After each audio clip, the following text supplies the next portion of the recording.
Ça ne m'étonne pas parce qu'il est en train d'emboîter les pas à son père. Parce qu'en 90, quand son père a chassé Hissène Habré, les Tchadiens avaient vraiment suscité beaucoup. Excusez-moi, les Tchadiens, en son temps, avaient vraiment estimé qu'avec l'arrivée d'Idriss Déby Itno, le Tchad va prendre une autre dimension.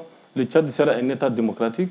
Effectivement, son arrivée avait suscité un vent d'espoir. Parce que quand il est venu en 90, et comme je l'ai dit, il a quand même apporté des réformes. Et il a été élu en 1996 pour la première fois.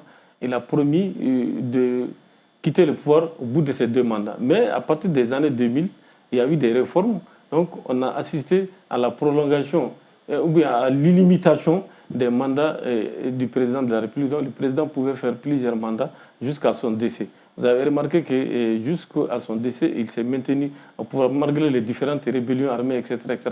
Donc son fils a pris le même chemin avec c'était 5 ans.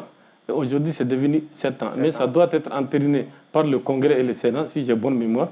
Donc, mais une bonne partie de l'opposition n'est pas d'accord avec ce principe. Pour l'opposition, il veut confisquer le pouvoir, surtout que nous savons que Success Masras, qui a été récemment son Premier ministre, suite aux événements de Mandakao, a été condamné à 20 ans d'emprisonnement ferme. Ça a suscité des mécontentements au sein même de la population tchadienne. Pour les Tchadiens, cette mesure est une mesure qui est en train de pousser le gouvernement tchadien à amener le pays vers la dictature, parce que vous ne pouvez pas vous lever un matin et prolonger et dire que le mandat du président passe de 5 ans à 7 ans, et 7 ans illimités.